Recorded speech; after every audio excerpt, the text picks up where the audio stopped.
que você fez aqui. Eu vou dar uma lida no grupo Neófitos lá, que algumas pessoas mandaram algumas perguntas lá.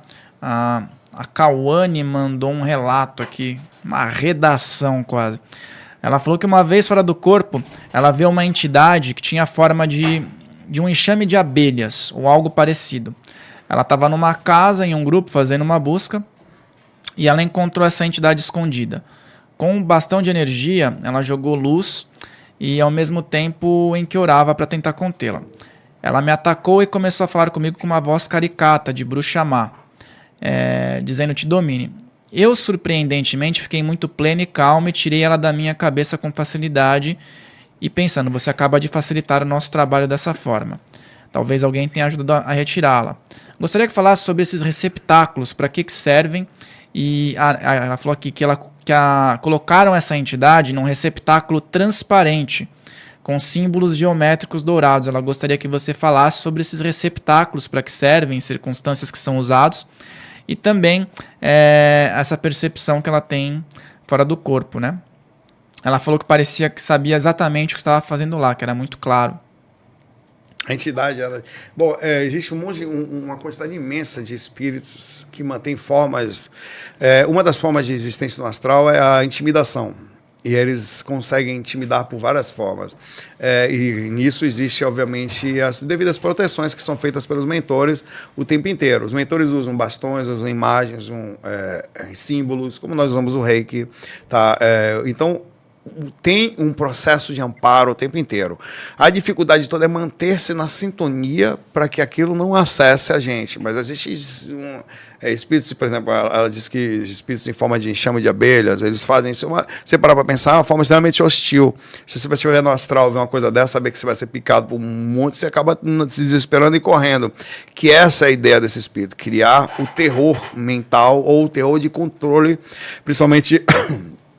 de ataque denso, você tomaria um monte de picadas dentro no processo mental que ele ia jogar em você, mas o processo em si, você com isso não aguentaria uma briga, e não tem como brigar diretamente. Então, por isso que os mentores criam barreiras, criam proteções.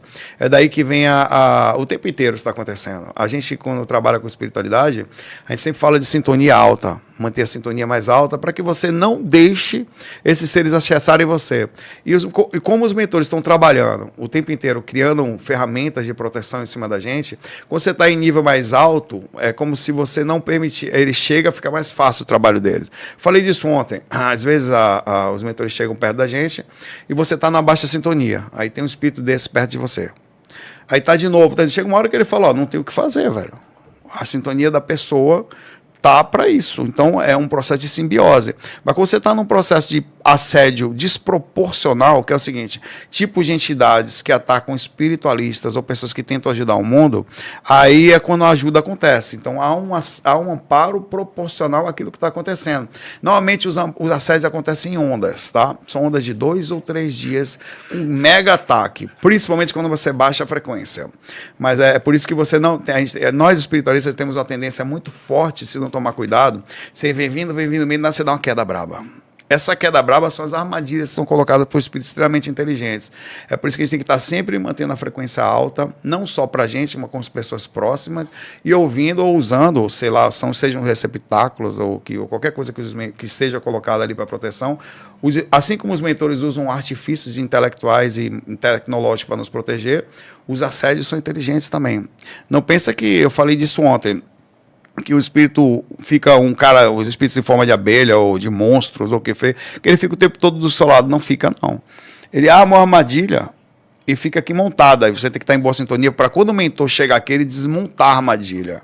Quer dizer, você não chegou até você. Então, na hora que você baixa a sintonia, aquilo vem como se fosse um dardo na sua direção. Então, muitos de nós, a gente tem proteções ao redor da gente. Quando você se mantém sempre em sintonia, eles botam um tipo de proteções esse tempo todo em cima de você, símbolos dentro do seu corpo. Então, quando essas coisas batem em você e não chegam a lhe afetar. Ou afetam menos que se você estivesse em baixa sintonia. É o tempo inteiro esse ataque. Os caras ficam na tocaia, né? Na tocaia. Não tem como escapar disso, né? Você já mencionou várias vezes sobre essa questão. E não é diferente comigo, acho que não é diferente com qualquer pessoa que trabalha com espiritualidade, né? A gente tem que estar o tempo todo vigilante, né? Você está despertando consciência e trabalhando em cima daquele primeiro assunto que a gente falando, tirando a pessoa do traficante. Quando você está despertando a pessoa, tirando ela do, sei lá, tem pessoas que ouvem aqui, o cara, eu vou parar de fumar, eu vou parar. Você está tirando o poder de um espírito sobre aquela pessoa, isso pode ser um espírito, e aí começa a subir mais o processo, esse cara está fazendo isso em larga escala, então começa a pegar um mega assediador, que é o cara inteligente. E esse cara, ele não brinca em serviço, ele vai trabalhar de toda forma, e não só, o pior assédio não é o ataque, é quando ele para de lhe atacar e começa a usar as suas fraquezas em seu favor. Por exemplo, o ego, a vaidade, sentir-se salvo, sentir-se o último informador das coisas, o único espiritualista dentro daquilo que vai transmitir informação e tal. Isso começa... Isso é como se ele... Quando ele consegue pegar você nisso, ele tira você de jogo. Bom, aqui já derrubamos fulano aqui, e aí a pessoa se perde nisso aí. A pessoa se perde na própria vaidade, né? Lembre-se, pessoal, de deixar o teu like aqui, se você está aqui, de se inscrever. Inscreva-se nesse canal e todos os vídeos estarão sempre na descrição. Os vídeos completos dos episódios sempre estarão na descrição.